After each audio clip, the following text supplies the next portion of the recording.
araw po mga tropa, may gagawin tayong aircon dito. Isang 5-tonner carrier old model mga tropa.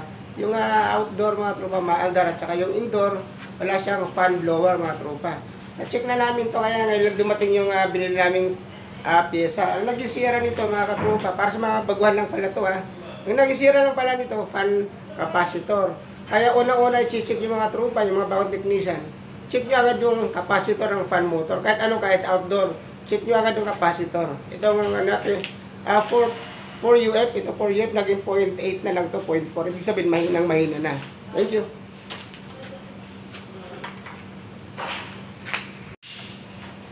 Ito, kakabit natin. Kabit natin siya. Kabit natin yung fan motor, ay yung capacitor.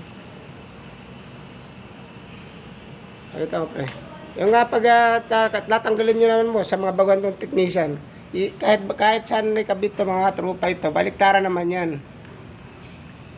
Ano lang. Tingnan natin dyan. Kabit mo yan, baka magka-ground. Yan. Tapos pa-check muna natin, paandarin muna natin.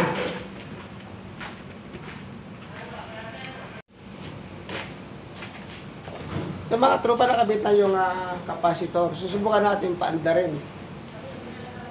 Kasi nung chinek namin ito mga tropa, yung itong fan motor hindi po siya maandar. Yung outdoor lang ang maandar. Ngayon, nakabit na ng capacitor, paandarin natin. Yun. Ayan.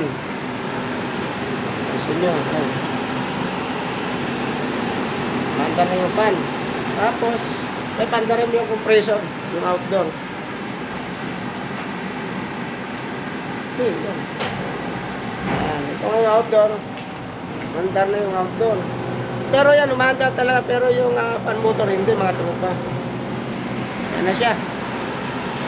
Ayun, ayusin namin. Yan mga tropa. Sana may natutunan po kami sa aming munting kaalaman. Thank you very much. Thank you very much po. Sabi na natin mga tropa, simbolo natin. Para sa mga may sila po kasi sa reels po natin pinapasok mga tropa.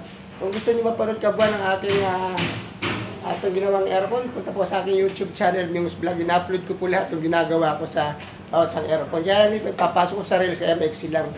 Thank you very much po.